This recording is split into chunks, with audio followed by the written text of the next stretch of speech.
Hi, Merry Christmas po to everyone in advance. No? Nandito tayo ngayon sa unit, no? Sa manager's unit. Dahil tayo po ay magkukwentuhan. Kwentuhan ng serious talk po ba? Well, anyway, so bago po ang lahat, no? Good morning, good afternoon, good evening to everyone. Sana po ay okay kayo lahat dyan. No? So, kung napanood po yung previous vlog namin, kasama ko si Mr. Ay, na-open namin sa inyo na plan namin na pabalik ng Philippines to live for good, no? So, ito po ay aming matagal na pinag-decisionan at pinagplanuhan ng mabuti. So, alam ko may question, why? Why? Dahil nandito po ang good future, good study, easy to find a job, and healthcare po, napakaganda po. Yes, correct po kayo. Totoo po talaga yan. So, pagdating po dito sa Australia, no? Pag andito na po kayo, madali po talaga kayo makahanap ng trabaho. And, meron po sila dito ng pag gusto ng school, study first, then pay later, ganyan po. And, pagdating naman po sa mga healthcare, no? Napaka-advantage po talaga. Kasi maganda po ang healthcare na rito, lalo na sa mga bata. Sabihin po, no? Although, siyempre, nababayaran ka pa paano, no? Pero lesson naman po siya. Sabihin po, no? Magaling na po sa trabaho, at minsan nandito na po kayo, talaga napakadali po maghanap ng trabaho. Pag kayo po ay taga rito na, dito na nakatira, no? And pagdating naman po sa government support, ang mga tao naman po dito ay nakakatanggap ng from the government support po. Pero it's not enough. So, karamihan po talaga dito mga taga rito or mapapilipino man ay dalawa, tatlo ang kanilang trabaho, no? To earn more money para makapalit sa kanilang pamilya or may pang-measure siyempre kahit pa paano. Ano? So, yun na nga po. So, anyway, tayo naman po, kanya-kanya tayong kagustuhan or plano sa buhay. Kung ano yung gusto natin, ganyan, no? Anyway, hindi lang naman po dito sa bansang ito kung saan naman po tayo nakatira. Kaya, may future naman po. Kahit saan pa po tayo nakatira, no? Sa lugar pa tayo, no? So, may future po yan. So, depende na lang po sa atin yan kung paano natin ma-achieve, kumbaga, yung goal natin para mapabuti yung ating pamumuhay, no? So, kaya ko naman sinasabi na magandang mag-retiro or mag-retire sa Philippines dahil ako po ay galing doon. So, alam ko po ang pamumuhay doon. So, kung kayo naman po may mag-retire, study Philippines or other country, nasa inyo naman po yun kung paano mo mapapalakad, ma-manage ang life mo. Kung nasa Pinas naman po tayo, so, alam po natin kung anong pamumuhay na kaya natin, na ma-manage natin. Kung kayo po ay gusto nyo na simple life, so sa probinsya kayo tumira, talagang mas cheaper po doon, compare natin sa city, ay talaga po mas magastos at a little bit expensive pa. Pero depende po yan sa pag-manage nyo.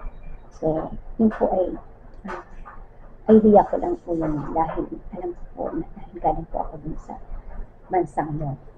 So, alam ko kung paano po ma-manage na. Anyway, hindi lang po talaga ako laking probinsya, no? Lumaki rin ako sa Manila, no? Pero, bali, pinanganak lang talaga ako sa probinsya namin.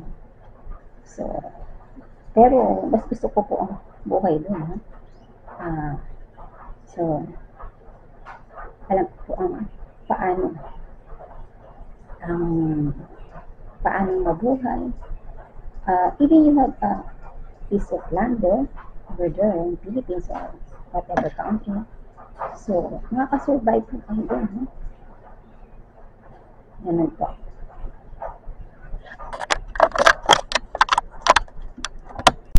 So, yun nga po, no, kung meron man po tayong kapirasong lupa, no, sa Philippines, o probinsya, no, especially.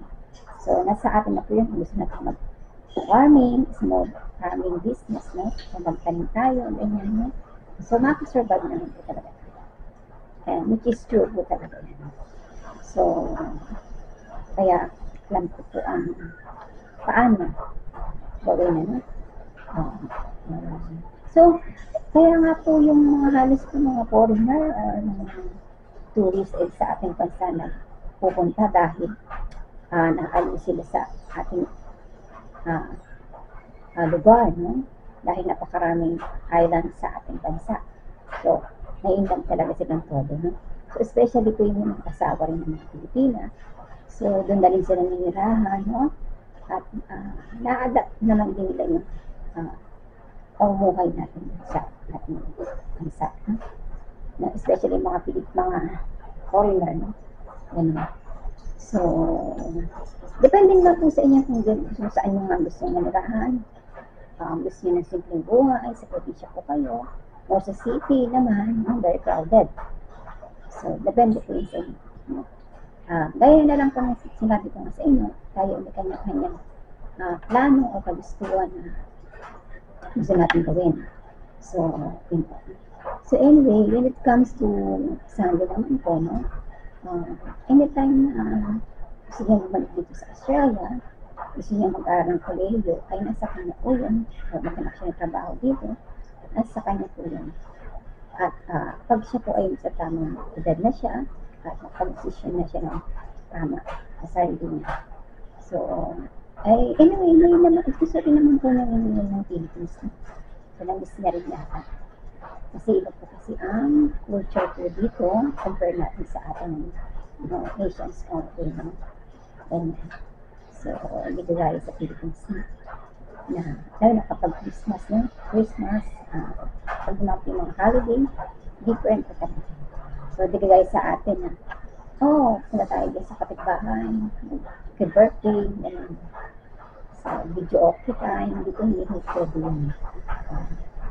Bakit talaga dito ang celebration nila compare natin sa atin.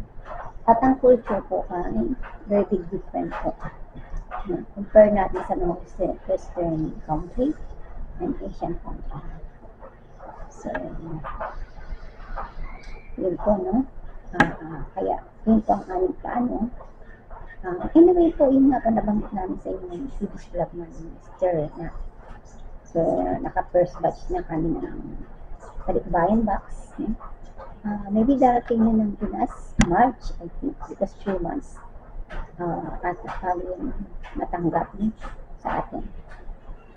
So, everything is good, but syempre po, bago kami umalis dito, ay may mga kailangan pa kami ayusin, no? Lalo na po ay nasa business industries po tayo. So, kailangan natin muna i-fix ang mga dapat ayusin. Hindi lang tayo basta-basta alis na lang. So, ganun po.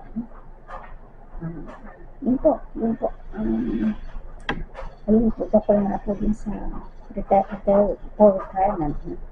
Ayan, napakaganda po talaga sa atin. Manirahan. Depende na lang ako talaga sa inyo. Saan nyo gusto? City or province area? Depende po. So, yan lang po ating serious talk na. Serious time. So, anyway, abangan natin yung sunod natin update. No? Okay, bye-bye. Tada!